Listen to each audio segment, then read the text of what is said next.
फूल यहां पड़ा हुआ है, वो लांग गया। लांगते से जैसे लांगा, लांगते से उसका पूरा पुण्य समाप्त हो गया। पुण्य समाप्त हुआ।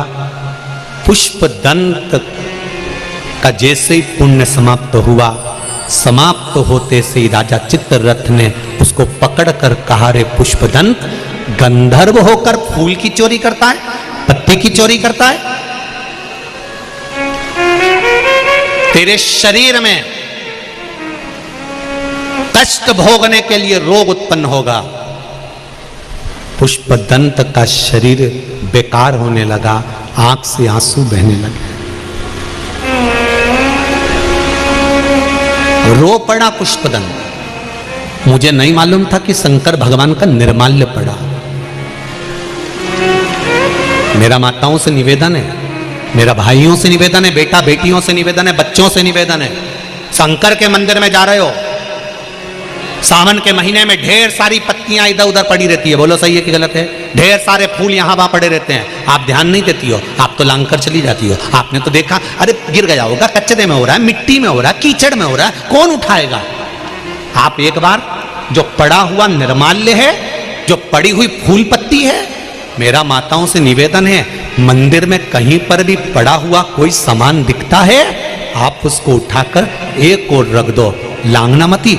अगर आपने उठाकर एक और रख दिया तो ये विश्वास मानकर चलना, पुष्पदंत की कथा कहती है, जो भगवान का चढ़ा हुआ निर्माल्य, रास्ते में पड़ा हुआ फूल पत्ती भी उठाकर अगर एक साइड रख देता है, शिव जी का चढ़ा हुआ निर्माल्य एक कोने में ले जाकर रख देता है, शंकर भगवान उसकी सारी बीमारी और दुख को उठाकर एक कोने में पटक देता है। वो शिव है। उस निर्माल्य को लांगा नहीं जाता।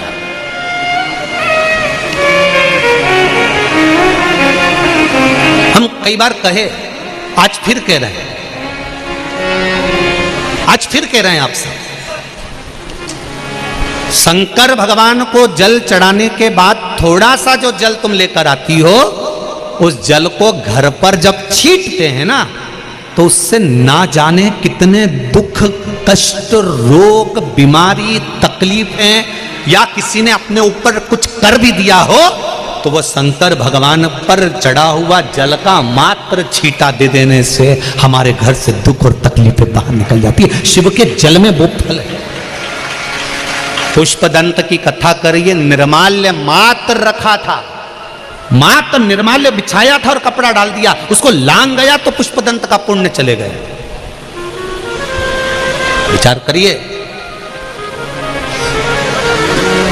कई लोग कहते हैं हमारा व्यापार किसी ने बांध दिया, हमको लगता है हमारी दुकान किसी ने बांध दी, हमको लगता है किसी ने हम पर टोना कर दिया, किसी ने हमारे ऊपर ऐसा कर दिया, किसी ने हमारे पर वैसा कर दिया। हम कहते हैं तुम ही मिले थे। लोगों की इतनी बड़ी बड़ी वो अंबानी जी की फैक्ट्री चल रही, उन पे किसी ने टोना नहीं करा, टाटा बिरला पे किसी ने टोना नहीं करा, तुम्हारी छोटी सी दुकान पे टोना करेगा? ये कभी नहीं सोचना कि किसी ने कुछ कर दिया, किसी ने कुछ धर दिया। ये तो मेरे बाबा की मर्जी है, उसका भजन करो, वो अपने आप सब समाप्त कर देगा और भगवान की भक्ति में लगे रहो, उससे बढ़कर कोई सुख नहीं मिल सकता। एक टोना और टोनी के चक्कर में रहोगे तो जिंदगी बर्बाद हो जाएगी। शिव का भजन करो, शमशान में रहने वाले का स्मरण करोगे तो कोई टेंशन है ही नहीं। क्या चिंता?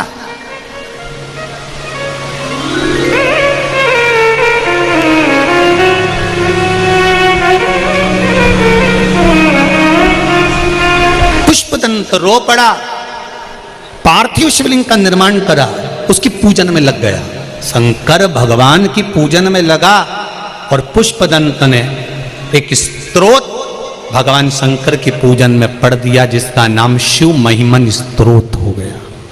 कौन सा स्तोत्र है? शिव महिमन स्तोत्र। यह पुष्पदंत ने रचा। जो शिव महिमन स्तोत्र पढ़ा, शिव जी प्रकट हो गए। पुष्पदंत क्या चाहिए तुमको? पुष्पदंत कहते हैं मुझे चित्ररथ के यहाँ फूल चुराने का पाप लगा, पत्ती चुराने का पाप लगा, चोरी की गई वस्तु से मैंने आपकी आराधना करी, उसका मुझे दोष लगा। मेरी गलती है कि मैं चित्ररथ राजा से पूछ नहीं पाया कि तुम्हारे यहां से मैं पत्ती ले सकता हूं, मैं फूल ले सकता हूं। नहीं तो ये सोच रहा था कि भगवान की पूजन करना है तो पूछने की जरूरत क्या है। जितने लोग शिव महापुराण की कथा को आस्था चैनल पर, फेसबुक, यूट्यूब पर सुन रहे हैं और जितने लोग भाटापारा की इस पावन धरा पर सुन रहे हैं, ध्यान लगाकर सुनना। पुण्य कमाने के चक्कर में हम भी कहीं पाप कर बैठते हैं। केवल पुष्पदंत अकेला नहीं, आप और हमने भी ऐसा करा होगा। भगवान की पूजन करने के चक्कर में कहीं से फूल पत्ती लेकर आ गए होंगे। सोचा होगा भगवान कुछ जल रहा है, कुछ फूल पत्ती लेकर आ गए होंगे तो मन में आ गया होगा, मन में विचार आ गया, मन में भाव जागृत हो गया होगा कि हम तो भगवान के लिए कर रहे हैं, हम तो भगवान के लिए कर रहे हैं, हम भगवान के लिए कर रहे हैं। ये हमारे भीतर भाव जागृत हो गया, हमारे भीतर ये भाव जागृत होगा कि हम भगवान के लिए कर रहे हैं, हम तो पुण्य के लिए कर रहे हैं। नहीं नहीं नहीं, हमें किसी की वस्तु को नहीं लेना। शंभु शरणे मांगो घड़ी दुख काटो, दया करी दर्शन आपो।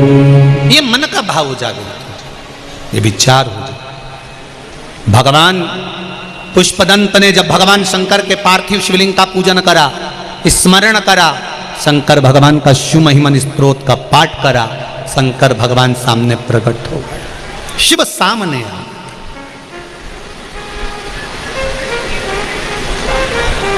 फिर कहूंगा सारी समस्या का हल, जरा जम के बोलो, सारी समस्या का हल। और वो एक लोटा जल का सियोर वाला महाराज क्यों बोला? क्योंकि जल तुम्हारे घर का होगा तो चोरी का इल्जाम भी नहीं लगेगा। अपना समर्पित कर, किसी दूसरे का जल नहीं है, अपना जल, अपने घर का जल। हमने कई बार कथा में कहा है कि हमें मंदिर का भी अगर जल लेना है, मंदिर का अगर लोटा उठाया है, मंदिर की बाल्टी में से पानी भरकर चढ़ा रहे हो, तो मंदिर में पहले कुछ रुपया दान पेटी में डालो, तब मंदिर का लोटा लो, मंदिर का तब पानी लो, मंदिर का तब जल लीजिए, तब मंदिर का जल।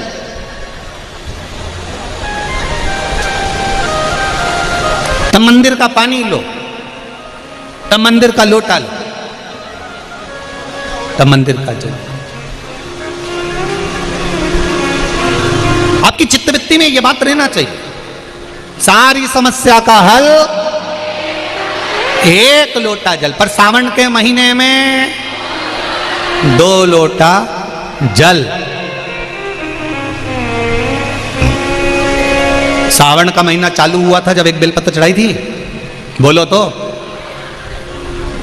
और जिस दिन सावन का आखिरी सोमवार हो, शायद यही लास्ट वाला है, सावन का आखिरी सोमवार हो, जो लोटा जल का लेकर जा रहे हो उसमें थोड़ा सा इत्र, अगर इत्र नहीं हो तो गुलाब की पंखड़ी, पंखड़ी नहीं हो तो कोई फूल की पत्ती उस जल में बाबा को समर्पित, इत्र हो तो ज्यादा अच्छा।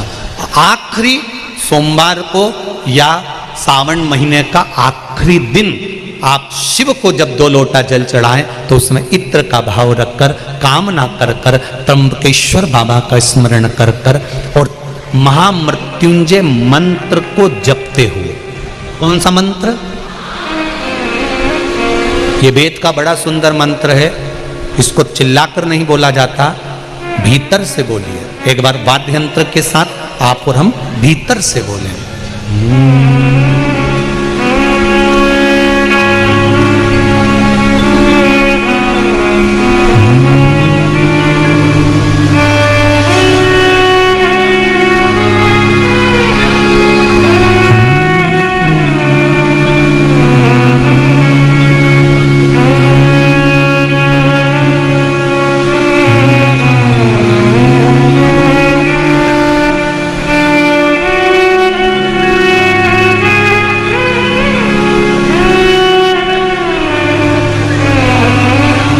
महामृत्युंजय मंत्र का स्मरण करते हो। और अगर महामृत्युंजय मंत्र याद नहीं हो तो पंचाक्षर मंत्र नमः शिवाय, पंचाक्षर का स्मरण नहीं रहे तो षडाक्षर ओम नमः शिवाय, षडाक्षर का स्मरण नहीं हो तो श्री शिवाय नमस्तुभ्यम मंत्र का स्मरण कर कर इत्र का जल शिव जी को समर्पित करो और बाबा से निवेदन करो कि एक महीना तेरी कृपा से सावन के निकले, तूने जल चढ़वाया, बीच में कोई दिन छूट गया, कोई कारण आ गया, हम जल नहीं चढ़ा पाए। जैसे भगवान विष्णु एक कमल का पुष्प नहीं चढ़ा पाए थे तो उन्होंने अपना नेत्र निकाल कर दे दिया था, तो भगवान शंकर इतने प्रसन्न